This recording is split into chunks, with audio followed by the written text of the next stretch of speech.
So hey guys, welcome back to my video. तो आज भी मार्केट में गिरावट ही चल रही है, क्योंकि आप देख सकते हैं सभी ग्लोबल मार्केट में भी गिरावट चल रही है। तो उसका इम्पैक्ट इंडियन मार्केट पे भी पड़ा है, इसलिए आज इंडियन मार्केट भी गिरावट के साथ ही चल रहा है। तो कल भी गिरावट ही हुई थी, बट म्यूचुअल फंड में पॉजिटिव रिटर्न मिले थे।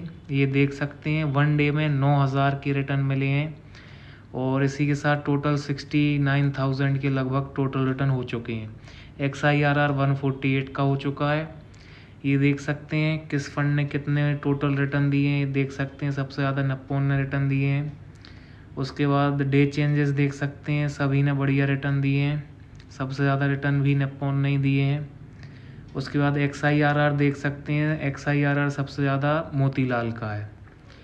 इसके बाद पोर्टफोलियो एनालिसिस देख लीजिए, सारा इन्वेस्टमेंट इक्विटी में ही है। कौन से फंड में कितना % इन्वेस्टमेंट है ये देख सकते हैं। ये सारे सेक्टर्स हैं, ये मार्केट कैप एंड ये सारी कंपनीज में म्यूचुअल फंड का इन्वेस्टमेंट है। तो बस यही थे आज के रिटर्न। अब चलते हैं कमेंट्स की तरफ।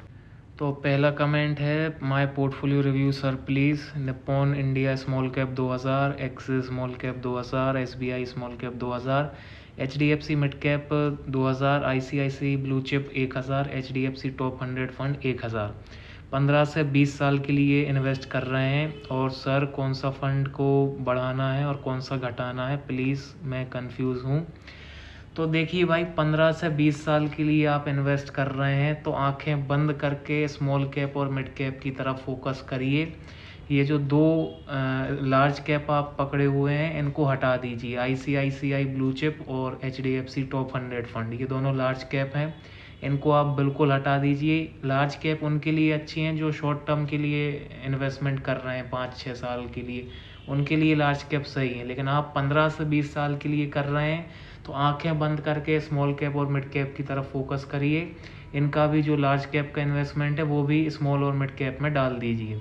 बाकी पोर्टफोलियो, बाकी के आपके फंड बिल्कुल सही हैं, ठीक है। लेकिन देखिए, गिरावटें आएंगी तो ये जो फंड हैं वो गिरते बहुत हैं गिरावटों में, तो उनसे डरिएगा मत, उनको आपको हैंडल करना पड़ेगा।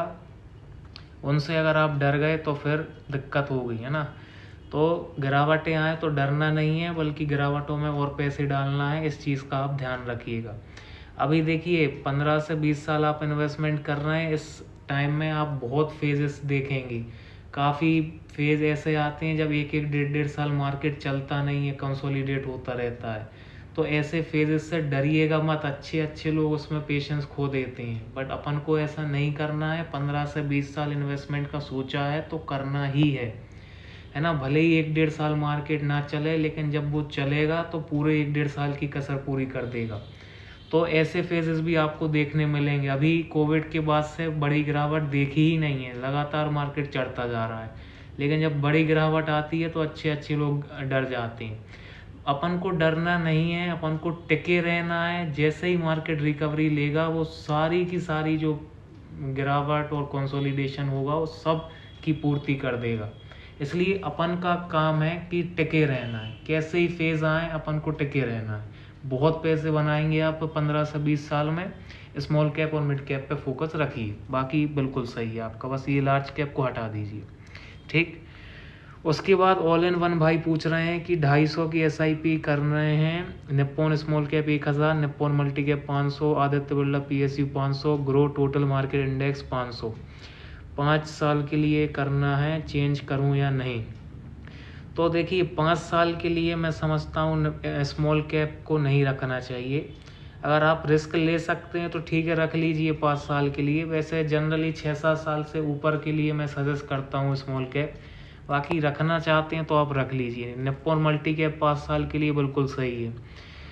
आदित्य बिरला PSU की बात करूं तो देखिए, एक ही सेक्टर में मत फंसिए। मैं हमेशा सेक्टोरल फंड की मना करता हूं, इससे आपके पैसे एक ही सेक्टर में चले जाते हैं। उससे अच्छा आप बाकी फंड चुनिए, वहाँ पे आपके सभी सेक्टर कवर हो जाते हैं। वहाँ आपका PSU, जैसे निप्पॉन स्मॉल कैप है, वहाँ पे आपका PSU ऑलरेडी कवर हो रहा है। निप्पॉन मल्टी कैप में आपका PSU ऑलरेडी कवर हो रहा है। तो अलग से आप उस कैटेगरी में मत जाइए, क्योंकि वो कैटेगरी अभी चल रही है, इसका मतलब ये नहीं है कि फ्यूचर में भी चलती रहेगी। अब आप 5 साल के लिए इन्वेस्ट कर रहे हैं, मान लीजिए 5 साल बाद इलेक्शन हुए और गवर्नमेंट बदल गई, तो PSU इतना ज़्यादा गिर सकते हैं ना कि आपका पूरा पोर्टफोलियो का रिटर्न एक ही झटके में कम हो जाएगा। तो इसलिए एक ही सेक्टर में फंसने से अच्छा बाकी small cap, mid cap, flexi cap fund हैं, उनमें अपन जा सकते हैं, उन पे फोकस करिए, एक ही सेक्टरल फंड में मत फंसिए। पहले सलाह तो मैं ये दूंगा। ग्रो टोटल मार्केट इंडेक्स, यहाँ आपको रिटर्न बहुत कम मिलेंगे, इसको भी चेंज कर लीजिए। तो आप देखिए कौन कौन से रख सकते हैं। निप्पॉन स्मॉल कैप को रखना चाहें तो रख लीजिए, निप्पॉन मल्टी कैप कंटिन्यू करिए। तीसरा फंड मैं कहूँ तो मोतीलाल का large and mid cap fund आता है, उसको रख लीजिए, और एक फ्लेक्सी कैप रख लीजिए। ये 4 फंड रखिए, इनको कंटिन्यू करिए, 5 साल में डिसेंट प्रॉफिट बना लेंगे, और रिस्क भी बहुत ज़्यादा नहीं रहेगा, बहुत कम भी नहीं रहेगा, moderate risk moderate return portfolio आपका बन जाएगा।